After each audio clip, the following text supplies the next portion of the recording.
ओम नीलाद्रौ शंखमध्ये शतदलकमले रत्नसिंहासनश्च सर्वालंकारयुक्तं नवघनरुचिरं संयुतं चाग्रजेन भद्राय वामभागे रथचरणयुक्तं ब्रह्मरुद्रेन्द्रवन्द्यं वेदानां सारमेकं सकलजुगुणयुक्तं ब्रह्मदारु स्मरामि। जय जगन्नाथ दर्शक बंधु, मो विवेक पुणी थे भक्त और भगवान का कहानी नहीं आपण सामने आसी जाइए। काल काल धरी कालिया शांत नीलांचल निवास करी भक्त मानक धन्य करी आसी। जगन्नाथ किए? से जगतर नाथ, से परब्रह्म, से जगतर कर्ता, जहाँ जी देवता मानकर भी देवता, नर नारी किन्नर गंधर्व देवता भी पूजा करती, महेश और ब्रह्म भी जहाँ उपासना करती, से हेले जगन्नाथ महाप्रभु। आसतु तांक विषय शुणा, कथा आलोचना करवा। ए अभियान मु आरंभ करुच्ची। तेल लुण भरा जीवन में आम समस्ते सब व्यस्त रुहति, किंतु भक्तिर दीपद आम सब जगन्नाथ को धरी चलिले सी आम देहर छाई हो चलिए। कहती ना तांकर कान ना किंतु लक्षे योजन गज डाक देले भी से जाकि उद्धार कर दियंती। तांकर हाथ ना किंतु दासिया बाउरी प्रेम रे नड़िया टिके देले भी से ग्रहण कर नियंती। तांकर पाद ना किंतु राम अवतार रे माँ अहल्या को से पाषाणरू नारी अहल्यारे परिणत कर देइछन्ति। धन्य से तांकर लीला अवर्णनीय। आसतु आज जड़े परम भक्त माणिक गौडुणी विषय आलोचना करवा। माणिक गौडुणी केन्द्रापड़ा निकटस्थ भार्गव नदी कूल गोटे छोट ग्राम रोते। से गोटे गौड़ कूल जेहेतु क्षीर दही बिकी गुजराण मेटुला। से बाल्यकाल जगन्नाथ जड़े परम भक्त। से सबुदिन कौन करते दही किसी रखी जगन्नाथ को अर्पण करुले और अनुरोध करते, हे महाप्रभु, हे कालिया शांत, तो गौड़ परिवार जन्म हो तोते दही और क्षीर बहुत प्रिय। दिने मो घर को आसे, मो हाथ रंधा दही मु तैयारी कर दही टिके खा, एमती सब अनुरोध करे। तांको मन रे विश्वास थिला जे जेमिति राम अवतार रे सबरी घरे जाइकी अईठा कोड़ी खाइथिले भगवान, सेमिति दिने ना दिने मो घर को मो जगन्नाथ आसीबे, मो कालिया शांत आसीबे। दिन गला, वर्ष गला, एमिति 16-17 वर्ष अपेक्षा कले।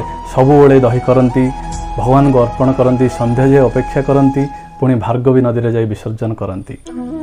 दिने से निश्चित कले, हाँ जगन्नाथ मो पाखु कहीं आसबे, मु तो मंत्र जानी, तंत्र जानी, मु तो अधम, मोर तो ज्ञान नहीं, मु गाँव लोक, मत कि आसुनी, से बोधे जगन्नाथ कान में मोर डाक पड़ूनी।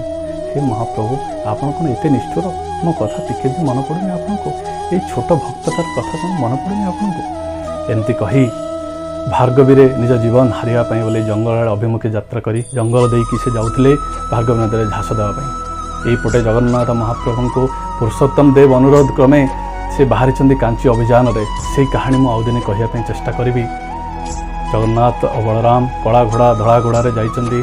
जगन्नाथ कान में भक्तर आत्मनाद पड़ी और से बाहरी जाइछन्ति केन्द्रापड़ा अभिमुखे भार्गवी नदी कूल जंगल पाखे जाऊथांती। माणिक तांको सामना को आसी पहुँचले दी भाई सैन्य वेश अछंती, जानीपारे नहीं माणिक।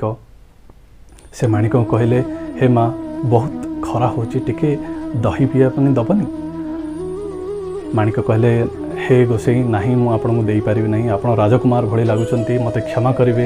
ए दही मु जगन्नाथ पई बनैथिली, से आसिलेनी। मु 17-18 वर्ष अपेक्षा करिया सत्वे भी मो जगन्नाथ आसिलेनी, मो दुख बुझिलेनी। मु आज जाउछि मोर प्राण हानि करदेवी, मु आत्महत्या करी जाइए भार्गवी नदी डेईकी, मते मो रास्ता छाड़तु आपण। भक्तर दुख भगवान बा केते सही पारिबे। निज रूप को आसी जाइथिले, कृष्ण और बलराम अवतार आसी जाइथिले। श्यामल वर्ण पीतवस्त्र जगन्नाथ महाप्रभुंकर, मयूर पिंछ अच्छी, तापर बलराम महाप्रभुंकर नील वस्त्र, गोरा दत्तक चेहरा, हाथ में लंगल धरछन, जेहेतु युद्धपाई जाऊँ पुरुषोत्तम देव महाराज को कांची अभियान रे यात्रा करके जाऊँगी। कांची राजा सहित युद्ध करने महाप्रभु कहते पुरुषोत्तम देव को मुझे जीवी आपन सहित युद्ध में सहायता करने बोली। पछरे पुरुषोत्तम देव महाराज निजर सैन्य नहीं आसुंच, आगे दुई भाई चली एपट माणिकर कातर कंठ न शुणिपारी से आसी पहुँची जाती। माणिक गौडुणी आश्चर्य हो गले भगवान के रूप को देखिकी, भाव विभोल कंठरे गोड़ तले पड़गले। हे महाप्रभु, धन्य हेली मु आज, धन्य है मो जीवन कही दही पियाई महाप्रभु को। तापर महाप्रभु हाथ में गोटे अंगूठी देकी कहते, मुदी दे रत्न मुदी दे कहते, एटा पुरुषोत्तम महाराज को देदेवे। आपण कहे जे महाराज जगन्नाथ महाप्रभु आपण सहित युद्ध में साहाय्य करने पर पुरुषोत्तम महाराज आसिले। माणिक गौड़ी ये सब विषय वर्णना कले। पुरुषोत्तम देव माणिक गौंडर पाद तले पड़गले आपण धन्य आपण जगन्नाथ बलराम को दर्शन करदे आज जाए मुझे पारे बोले कहीकि गोटे गाँटी नाम से दिन लिखिदे से गाँव नाम है माणिकपाटण। आज भी इतिहास भक्त और भगवान मुखसाखी दिए केन्द्रापड़ा निकटस्थ भार्गवी कूल माणिकपाटण गाँ। धन्य से जगन्नाथ जा लीला देवे गोचर के बनी पारे लीलाताल। जगन्नाथ महाप्रभु आपण समस्त को मंगल करतु। जय जगन्नाथ, जय बलराम, जय सुभद्रा, जय जगन्नाथ स्वामी नयन पदगामी भवतु मे कालिया ठाकुर।